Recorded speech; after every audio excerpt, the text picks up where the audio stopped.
Hello, you all. My name's Rebecca Tilley from Tilley's Tie-Dye Art. And today I decided I would do something a little different from the usual tie-dye reveals and things like that. And I would talk some about the importance of using soda ash. And I would like to show you all something really cool, and that's how to actually make it from home. So, anyhow, first of all, I just wanted to say there's not many videos on YouTube or anything to show you how to actually make the soda ash. And you're probably wondering, what in the heck is soda ash? Soda ash is sodium carbonate. And sodium carbonate comes from baking soda. And if you know what the proper term for baking soda is, it's sodium bicarbonate. So basically, all I'm going to do is show you how to carefully cook the baking soda and make it into soda ash. And it's super easy, but you have to have safety goggles on, and you definitely want to cover up your mouth with like a COVID type mask or something like that, because you don't want the fine baking soda that's going to be whirling around in the air as you're cooking it to get into your lungs or your eyes or anything like that. So anyhow, I've got these really awesome safety goggles that I got off Amazon, and that's what I use to keep my eyes protected. And these are also anti-fog goggles, and they work pretty well as far as not fogging up. So anyhow, I'm going to go ahead and show you. This is what I use. I use this Arm & Hammer pure baking soda, and I just buy the big, huge bags of it because there is no point in buying a little bag of it, because you're going to use quite a bit of it if you are a tie-dye artist. So anyhow, and what you'll need to do this is just grab an old pan. This is an old camping pan that I have, and that's what I'm going to be using because I have ruined a couple pans in the past by not using by using nice pans, and it will eat away at the protective non-stick coating that's in the pan, and you do not want that to happen. So anyhow, let's go ahead and get started. So I'm going to go ahead and open up this bag of baking soda.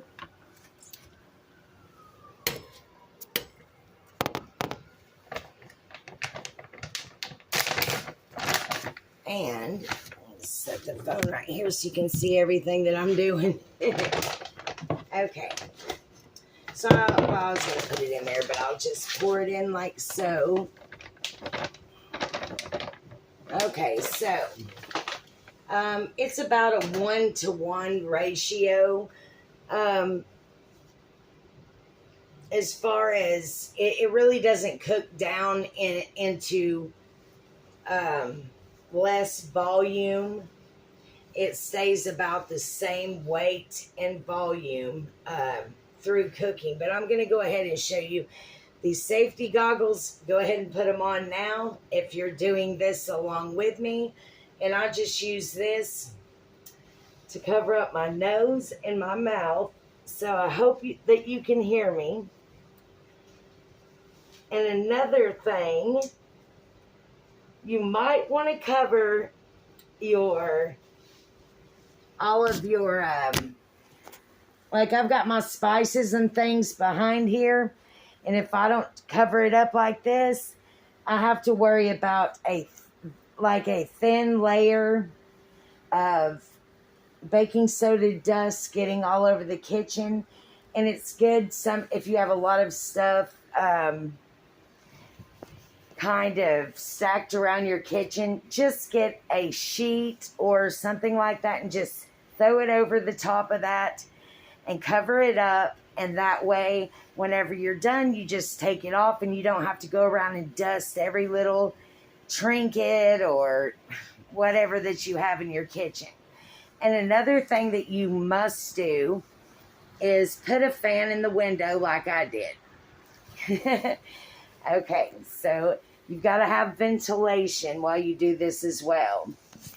And you do not want to breathe this stuff in. It's very, very fine. And I also use gloves while I'm doing this, because I've been told that if you get a lot of this on your skin while you're cooking it, it has the possibility of breaking your skin out or drying it out.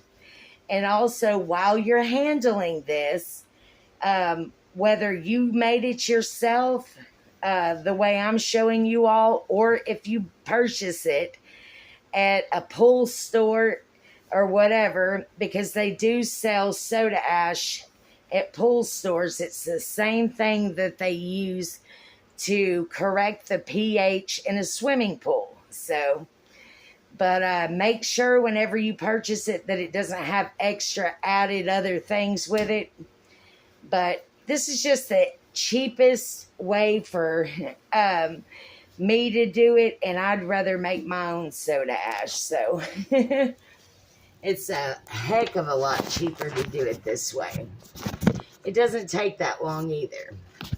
So now that I'm all suited up, another thing that you need, or another thing that would help, is this. This is a pH tester, just like you would test the water in your pool. You're going to want to test the pH.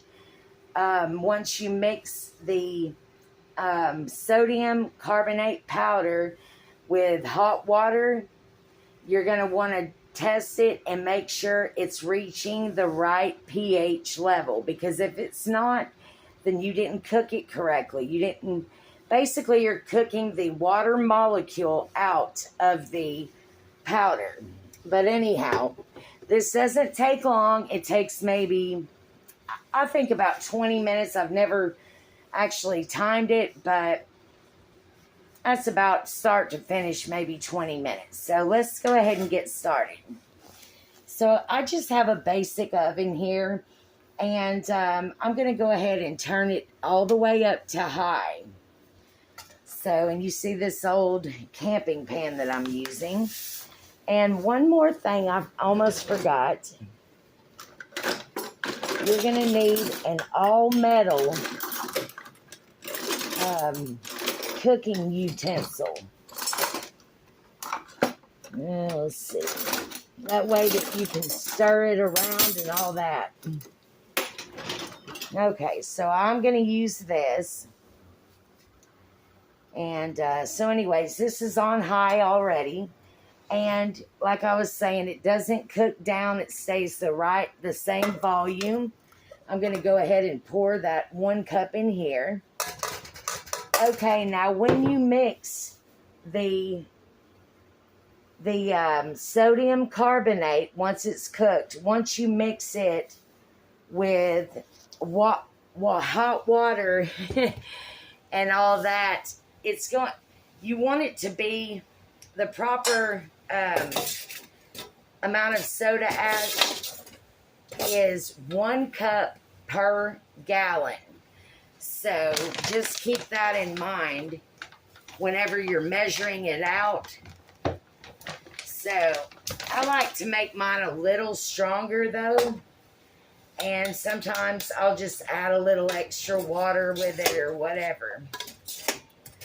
But I like to make darn sure that I don't have to prepare to do this all over again after I already suit down and clean up the kitchen and wipe everything down. I would hate to have to backtrack and do all this again, because it took me about 30 minutes to an hour just to prepare to make this video and show you all how to make this stuff. So here it is, and I've poured the 2 cups in here. And just for this video, I'm going to show you right on exactly exactly how to make it. And I usually use more, but not for this video. I'm going to show you the exact proper way to do it, start to finish. So I'm just going to continue stirring and stirring.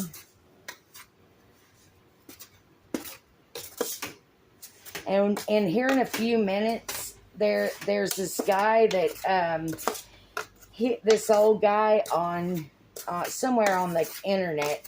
I was watching him do this on a video, and he was really funny because he said once it starts cooking, you will see something that looks like craters on the moon. And he's exactly right. Once this reaches a certain amount of heat, you will see these crater-looking things, and they'll start forming right there in the sodium carbonate or bicarbonate in the baking soda.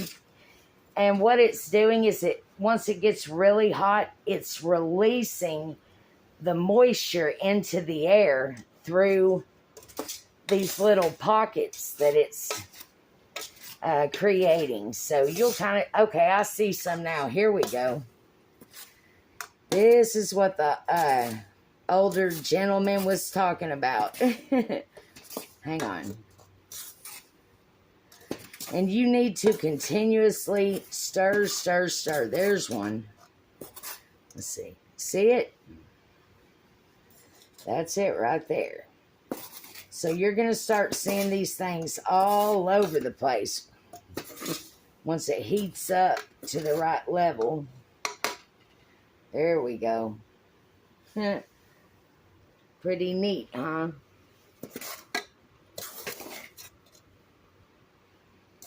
And you're just going to want to stir, stir, stir, and keep stirring.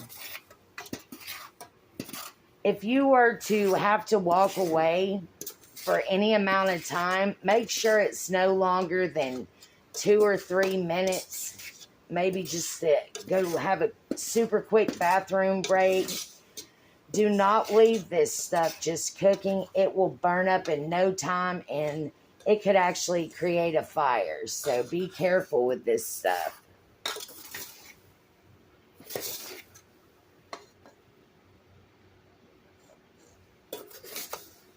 And you see how those, like that gentleman said, the crater-like things are?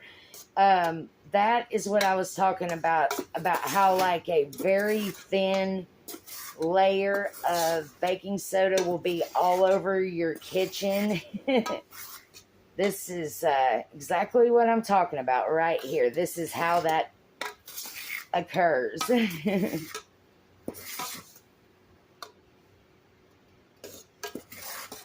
You got to keep stirring and working that around.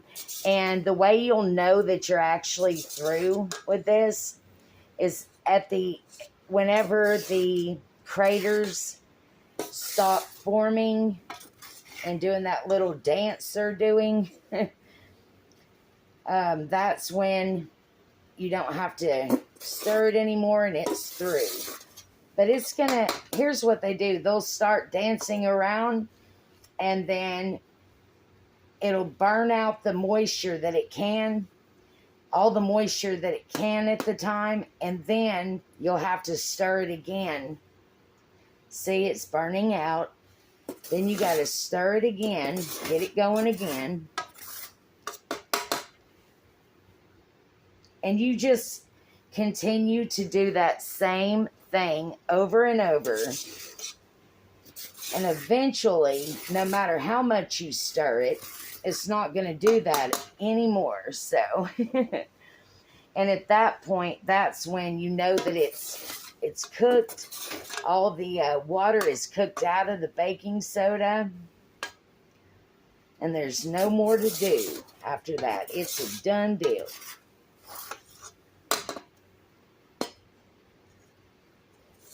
And if you look online at the prices for even just, I forget how much it is, I think for 1 pound of soda ash by Jacquard, I think it's something like, I don't know, $7 to $10 maybe.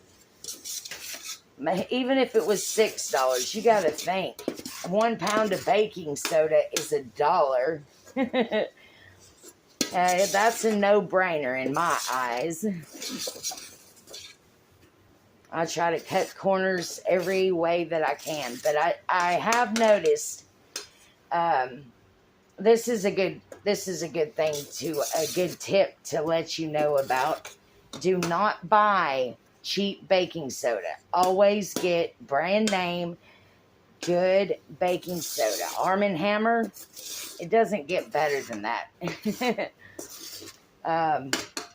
And the reason I say that is because their baking soda is pretty much created the same, but you want a baking soda that's going to be fresh for a long time, or at least until you need to cook the water out of it.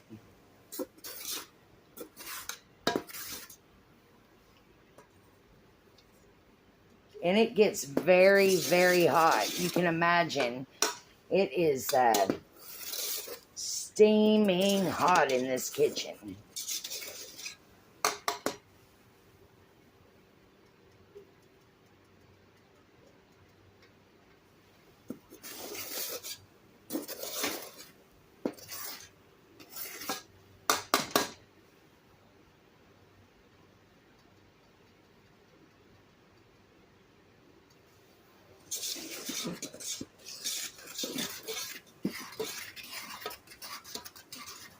I'm going to get a little wild with it right here and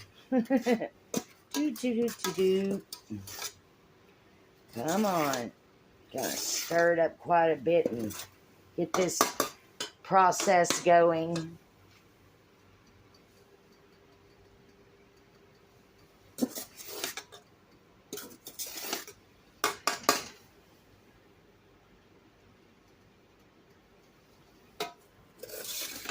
And I have tried something to prevent this stuff from getting in the air, and that is by laying a towel over the top of the pot. But it's too, and it does work, but all the stuff all the soda ash that's going into the air and that would normally get all over your counters and stuff ends up going into that towel. And it seems like you can never wash it out ever. It'll be in there for like forever.